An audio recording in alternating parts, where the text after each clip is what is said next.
Welcome to The Explainer. Today, we are diving into one of the most exciting, high-stakes moments in the life of a company, the initial public offering. You know it as the IPO. We're going to break down exactly what it means when you hear that a company is going public.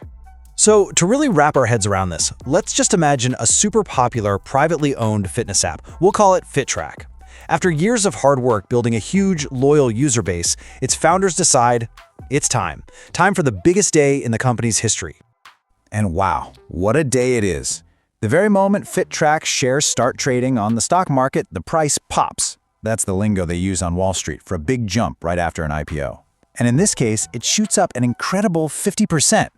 Now, this isn't just some random fluke. IPOs are often priced to do exactly this, to generate buzz and reward those early investors for taking a chance. Right? So that immediately begs the question, how is that even possible? How can a company's value just seem to explode overnight like that? And what does it even mean for a company like FitTrack to go from being private to public in the first place? Well, the answer is all wrapped up in this one huge event, the initial public offering. The IPO, it's that exact moment, that pivotal point where a private company makes the switch from being owned by just a small group of people to being owned by, well, the public. Its shares are now out there, trading on a major stock exchange for anyone to buy. Okay, so let's really break down what this shift looks like. You see, as a private company, FitTrack was owned by its founders, maybe a few employees and some early investors, a really small, tight circle. But now, as a public company, literally anyone with a brokerage account can buy a piece of it. Ownership is spread out everywhere. But there's a trade-off. The company now has to deal with way more public scrutiny and a ton of new regulations.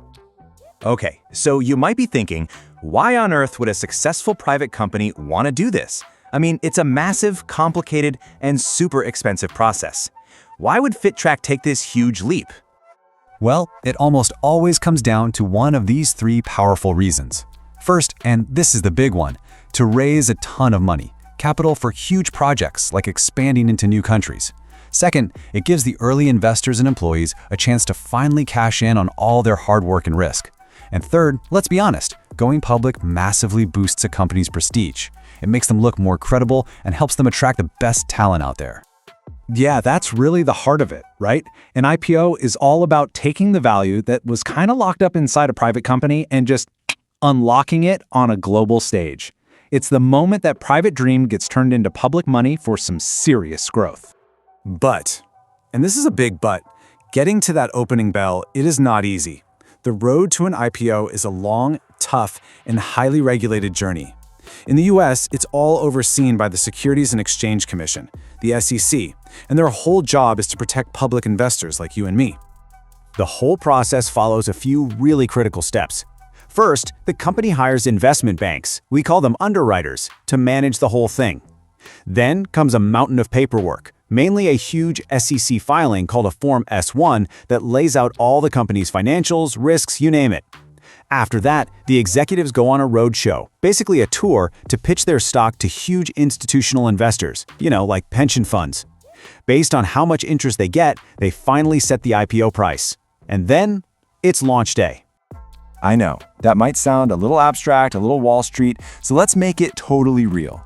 We're going to walk our company, FitTrack, through these exact steps and see how it all plays out. All right, so everything kicks off with a clear goal. After a lot of planning with their bankers, FitTrack's leaders decide they need to raise $500 million. And this money isn't just for fun. It's specifically for their global expansion plans and to develop some brand new fitness hardware. Okay, so now the big question is, how do they get that $500 million? The underwriters help them figure out how much of the company they need to sell. They land on a number. They'll offer 25 million new shares to the public. You can see how this is a huge calculation. How much ownership are they willing to give up to get the cash they need? And then, after that successful roadshow where the big investors showed a ton of interest, they land on the most important number of all, the IPO price. They set it at $20 per share. And the math here is perfect. 25 million shares times $20 each gets them exactly their $500 million goal. This is the price that very first wave of investors pays, right before it hits the open market. But listen, the story is far from over when that bell rings. The moment FitTrack goes public, it's playing a whole new ball game. Life as a public company is just fundamentally different. So what are the new rules of the game, like immediately? What happens in those first few critical hours and days for the company's founders and for all those new public investors who just bought in?